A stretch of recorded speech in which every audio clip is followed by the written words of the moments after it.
A 28 años de la guerra de Malvinas, ¿cómo ve el sentimiento argentino hacia la guerra, hacia los héroes como usted que estuvieron defendiendo el pabellón argentino?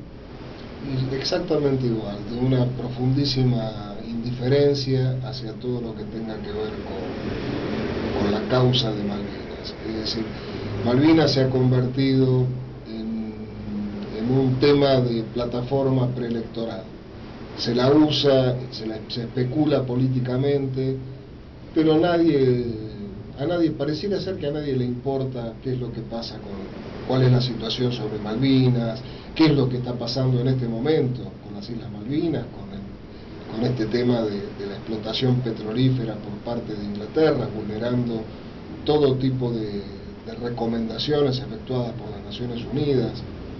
Y desde el gobierno argentino son tímidas expresiones como para hacerle creer a la ciudadanía que se está haciendo algo cuando en realidad no se está haciendo absolutamente nada. Con respecto a los veteranos de guerra, seguimos siendo ignorados prácticamente por casi toda la sociedad. Es decir, por ahí hay un ramalazo de recuerdo en vísperas del 2 de abril. ¿Por qué? Porque bueno, ahí surgen algunas cosas, pero en general vos salís a la calle y hablás con la gente, el tema Malvinas ni figura. ¿Por qué? Porque hoy está tapado por una serie de acontecimientos de tipo social y económico que tiene a la gente absolutamente subsumida en la desesperación. Entonces Malvinas pasa a ser un hermoso recuerdo, pero para muy pocas personas. ¿Cómo analiza en el futuro cuando mueran ustedes los combatientes y los familiares directos de los héroes de Malvinas? ¿Quién se va a encargar del tema de Malvinas? Porque los jóvenes que nacimos luego de la guerra prácticamente se habla poco y nada en los centros educativos, tanto primario, secundario, universitario. Parece que los únicos que reflotan el tema Malvinas son los héroes como ustedes o los familiares directos. Bueno, es decir, nosotros intentamos por todos los medios de ir sembrando, pero cada vez son menos los espacios que se nos dan.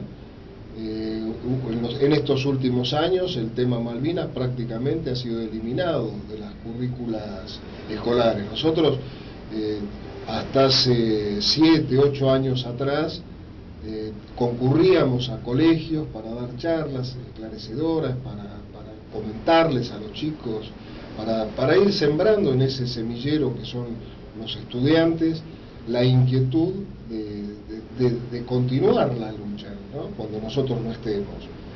Pero desde que asumió este gobierno en el 2003 a la fecha se nos han ido cerrando las puertas y se ha ido eliminando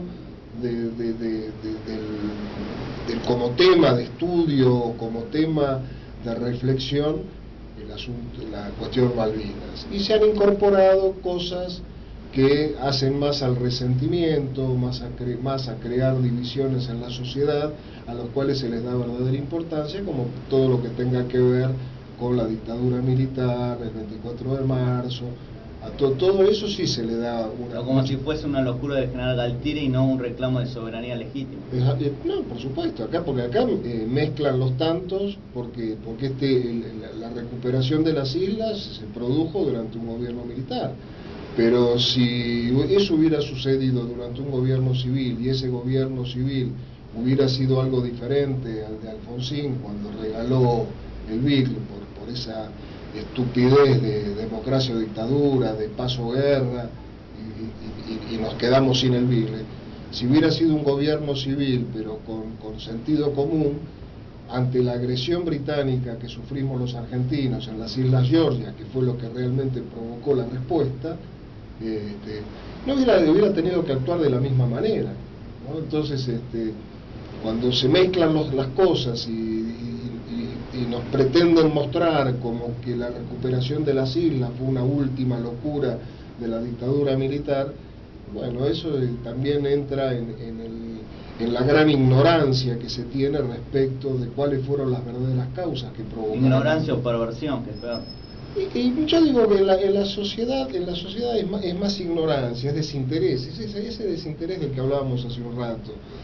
Porque si realmente a la sociedad le importara el tema Malvinas, profundizaría sobre las causas que generaron ese 2 de abril. Pero como en general pareciera ser que lo único que importa es el día a día, es que comemos mañana, si tenemos trabajo, si no tenemos... Con lo cual este gobierno nos vive agobiando. Fíjate lo que es este fin de año, ¿no? Con todas estas tomas provocadas utilizando la desesperación de la gente por conseguir un lugar donde vivir, ¿no? Es decir, este gobierno hace política con la pobreza y no trata de combatir la pobreza. Entonces los estimula para que hagan este tipo de locuras. Entonces de esta manera la sociedad está con la atención puesta en otro lado y no donde debería tenerla. Entonces el tema Malvinas pasa a ser prioridad 3, 4 en la sociedad. ¿Por qué? Porque hay otras cosas que para la gente son mucho más importantes que el saber si podremos recuperarlas o no podremos recuperarlas, si se está haciendo algo, si no se está haciendo nada, que en realidad no se está haciendo nada, ¿no? Lo vemos todos los días que son puras declamaciones. Cuando se habla de Malvinas son declamaciones, pero hechos concretos ninguno. ¿Qué nos puede decir de uno de los máximos héroes de Malvinas que falleció el año pasado, el coronel Mohamed Ali Zeynel? Bueno, es decir, yo con el coronel fui amigo, lo quise mucho, lo respeté mucho, pero yo creo que ya es una etapa superada. ¿Se puede decir que es uno de los máximos referentes de esta gesta de Malvinas? Ha habido muchos referentes. Lo que pasa es que el coronel, con todo lo que ha hecho y con ese carisma que tenía, tapó otras personalidades, pero no nos olvidemos del teniente primero Esteves, no nos olvidemos del soldado Poltronieri, no nos olvidemos del subteniente Bandini, no nos olvidemos del perro Cisneros. Ha habido muchos grandes referentes a la guerra de Malvinas, como consecuencia de la guerra de Malvinas. Referentes hoy ignorados, ¿no?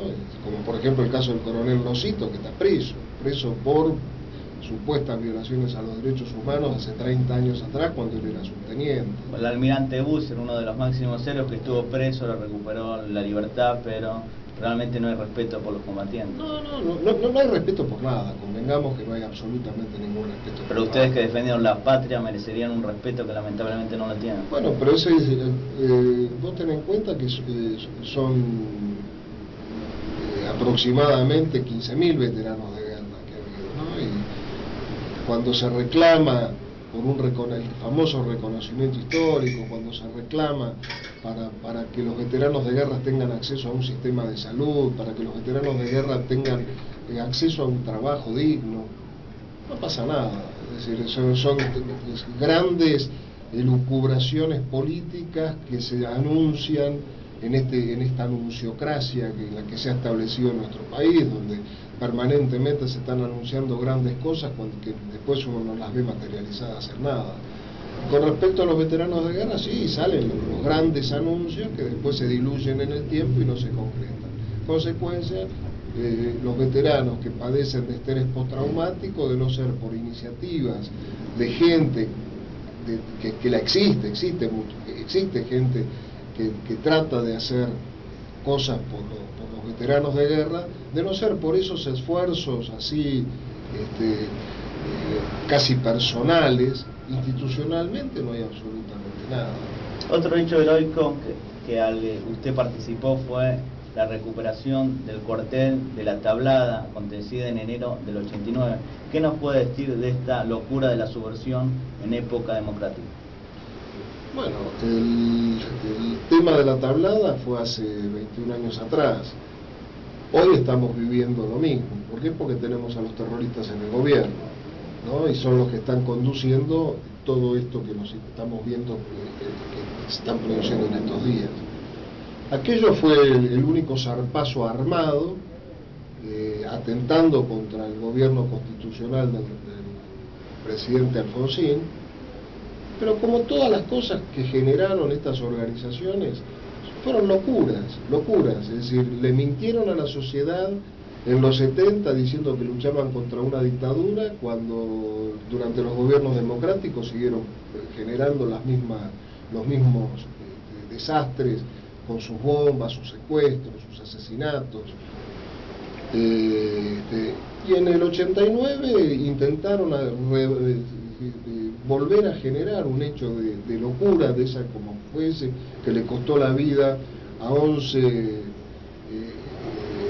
miembros de las Fuerzas Armadas y de Seguridad y 39 terroristas. Y otros tuvieron secuelas, como su caso, la pérdida del ojo.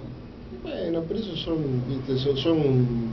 pero esto demuestra el nivel de agresividad. Bueno, sí, el comisario Rey también tuvo secuelas importantes. Nosotros, como el comisario Rey y yo, gracias a Dios, hemos sobrevivido para poder intentar difundir lo que fue todo eso. Pero ustedes fueron heridos en combate y tampoco tuvieron el reconocimiento que se merecen. Bueno, porque así es decir, como hay un dicho, dice que el soldado siempre es requerido en los momentos de crisis, en los momentos de angustia, y después cuando todo vuelve a la normalidad el soldado es olvidado, ¿no? Y esto es lo que ha pasado. En los 70 golpeaban las puertas de los cuarteles, esta misma sociedad que hoy se muestra con una absoluta indiferencia y hasta condenando lo que se hizo, pedía a gritos que termináramos con el terrorismo, porque no se podía vivir en paz, porque no se podía trabajar, uno salía de su casa y no sabía que si volvía. Bueno, pasaron los tiempos, en el 89 de nuevo se vuelve a producir la locura del ataque al regimiento de la Tablada, y la sociedad nuevamente a reclamar, desesperada también ante el temor de que pudiera haber un resurgimiento del terrorismo en la Argentina.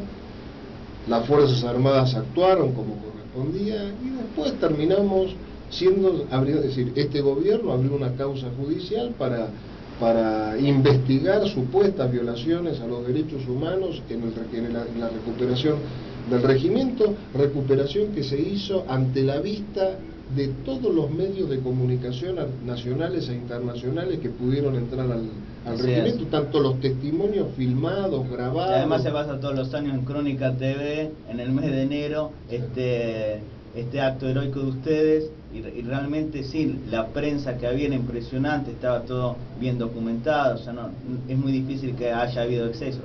Pero bueno, por eso, si en la Tablada, que fue filmado, grabado, delante de testigos no solamente imparciales, sino ante testigos extranjeros. No, y aparte no afines a las Fuerzas Armadas, ¿no? Intentaron demostrar desapariciones, a plena luz del día también fue. Exactamente.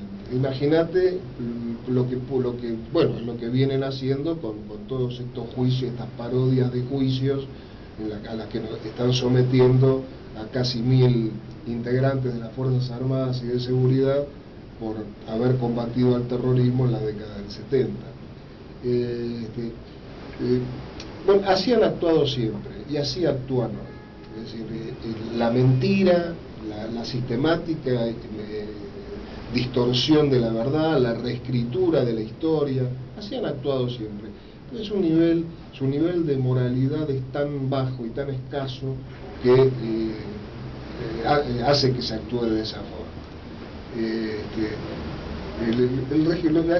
Lo que hablábamos de la no tenía ninguna justificación, es decir, se había recuperado la democracia. No se había recuperado la república porque Alfonsín... Bueno, república y democracia son dos cosas, si se quiere, hasta antagónicas. Antagónicas, por eso. Es decir, acá lo que se ha hecho es endiosar la democracia, constituyéndola como lo más superlativo. ¿Por qué? Porque el hombre común o la mujer común un determinado día puede introducir un voto dentro de una urna. Y después se olvida de las consecuencias. Y también se olvidan de cómo se llegó a elegir a ese candidato, ¿no? Como el caso de esta presidente que tenemos ahora, que fue elegida por el dedo del difunto, y lo aceptaron, y todos aceptaron que se eligieran, que se vulneraran todos los principios legales, constitucionales, todo amparado por una justicia perversa, carente de todo contenido ético y moral, ¿no? A la vista de todo el mundo, todos aceptaron que se produjo.